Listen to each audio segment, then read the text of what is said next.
Salut à tous, c'est Wilfried, on se retrouve pour une nouvelle vidéo dans la zone. Aujourd'hui, on va parler un petit peu économie avec Ben. C'est une vidéo que tu as choisie cette fois-ci. Est-ce que tu peux nous parler un peu du thème d'aujourd'hui? Ouais, j'ai choisi le thème des boomers parce que ça fait un moment que cette génération, à dire aujourd'hui, est en retraite. On accuse souvent les jeunes générations d'être responsables des maux de la société, d'être fainéantes, etc., etc. M'attaquer à ce sujet parce que, pour moi, en ce qui me concerne, je pense que la génération qui a fait le plus de mal, on va dire, à la France, c'est la génération des boomers. Nous avons un modèle qui a été construit par des boomers pour des boomers. Voilà la situation dans laquelle nous sommes aujourd'hui. C'est une génération qui a vécu, et y compris technologiquement parlant, et y compris en termes de création de richesse sur ce qu'ont fait leurs parents et leurs grands-parents, et que c'est une génération qui fondamentalement n'a rien créé. Parce que même Internet, même la conquête spatiale... Copains, là. Oui, mais non, mais bon, attendez. Même Internet, même la conquête spatiale, même si tout ce qui fait aujourd'hui, notre monde d'aujourd'hui, ça a été créé par la génération des parents des boomers, pas par les boomers. On parle de quelle génération, de quel âge à quel âge là? Quand on entend par boomers, ce sont ceux qui sont nés au sortir de la Deuxième Guerre mondiale, donc entre 1945 et la fourchette, on va dire c'est 1945 jusqu'aux années 60. Les boomers vient du mot baby boom, c'est-à-dire qu'après, au sortir de la guerre, il y a eu une explosion des naissances, des natalités, et donc ça allait jusqu'aux années 60. Donc si j'ai bien retenu la vidéo, en gros, ces gens-là, pas individuellement, mais parce qu'ils représentaient, ces gens-là, en fait, c'est eux qui ont créé un petit peu quoi, les situations de ce qu'on vit aujourd'hui, c'est ça? Exactement, c'est ça que je veux dire, c'est que tout ce qui va être dit dans cette vidéo, là, on s'adresse à une génération en tant que personne morale, en fait. Depuis la nuit des temps, un des principes qu'il y a dans l'histoire humaine, c'est qu'une génération va se sacrifier pour la génération suivante. C'est comme ça que l'histoire humaine a toujours existé. La génération du baby-boom, c'est la génération qui a inversé cet ordre. Ouais, excuse-moi de te couper, mais ça, eux, c'est pas de leur faute. Ils sont nés à cette période. En quoi c'est le mot un peu coupable que j'ai du mal à comprendre. Eux, ils sont simplement nés comme toi, t'es né à ton époque. Eux, ils sont nés à leur époque. Entre 45 et 75, c'est ce qu'on appelle les 30 glorieuses. C'est une période de prospérité telle qu'il y en a rarement eu dans l'histoire de France. Dans cette période-là, dites-vous bien, en fait, en l'espace de 30 ans, la France est passée quasiment du tiers-monde à un pays développé en l'espace de 30 ans. Toute la génération des boomers ont grandi avec cette idée que l'humanité allait tous les jours progresser. Donc c'est comme ça qu'ils ont grandi. S'ils ont fait le bilan aujourd'hui, froidement de la génération des boomers, plusieurs dettes. Il y a une dette, déjà il y a la dette publique. Comprenez bien une chose, à tous ceux qui sont jeunes, quand on parle de dette publique, la dette publique, c'est un impôt différé. C'est comme quand tu fais un crédit. Quand tu fais un crédit, on va te donner de l'argent, mais sous réserve que tu payes le crédit après. Mais ceux qui vont payer l'ardoise, c'est vous, c'est les jeunes générations, c'est elles qui vont devoir payer l'ardoise.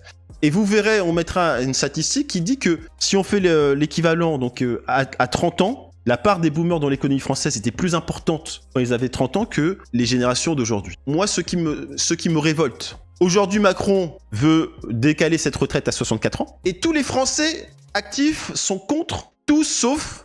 Et quelle est la génération qui est favorable à la retraite à 64 ans? Vous avez compris, ce sont les boomers. Donc ce sont ceux qui sont à la retraite, qui disent c'est bon pour vous, vous êtes des fainéants, vous ne bossez pas. Donc souvent vous allez parler à des boomers, ils vont dire oui mais de mon temps on travaillait 45 heures, etc. Mais qui a fait passer les 35 heures? Est-ce que c'est toi qui as voté pour les 35 heures?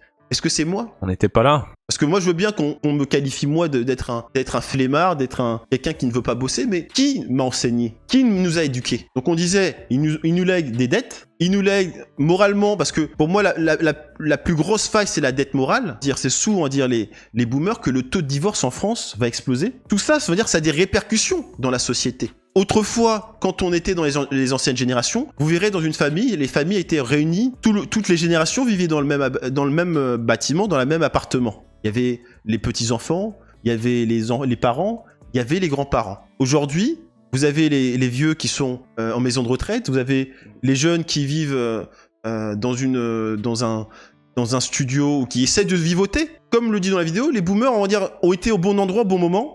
S'ils se sont enrichis, c'est pas parce qu'ils étaient meilleurs que toi, c'est parce qu'ils étaient au bon endroit, au bon moment. Jusqu'à la génération des boomers, c'était les anciens qui se sacrifiaient pour les nouvelles générations. Mais avec les boomers, c'est l'inverse. Et peut-être le meilleur exemple qui me vient à l'esprit, c'est le Covid. On a fermé pendant 2 ans tout un pays. La mortalité en 2020, concernant le Covid, il n'y a eu que 20 enfants de moins de 20 ans qui sont morts du Covid en France. Bon là, après ce message-là, tu vas pas te faire que des amis là. Avec ce message-là, en gros... C'est juste pour dire que la solidarité, nous on l'a eu avec nos aînés. À quel moment les aînés ont été solidaires avec nous?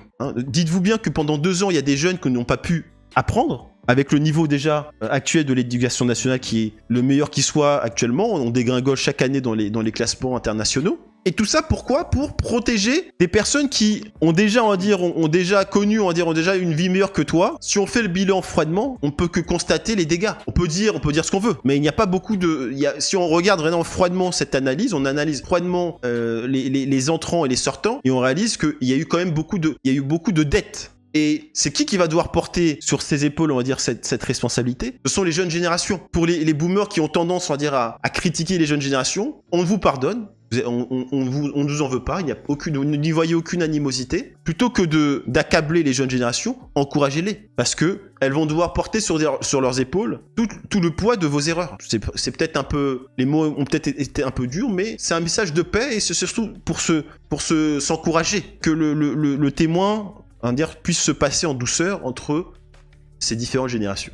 C'était un avis assez appuyé, si je puis dire, c'est le cas de le dire. On a l'espace commentaire, hein, si vous êtes d'accord ou surtout même pas d'accord. Voilà, il n'y a pas d'attaque personnelle contre qui que ce soit, c'est simplement pour ouvrir le débat, tout simplement. Si vous avez aimé la vidéo, mettez un like, bien sûr, abonnez-vous à la chaîne pour toutes ces réactions qu'on fait sur l'actualité. On se retrouve pour une prochaine vidéo, à très bientôt les gars.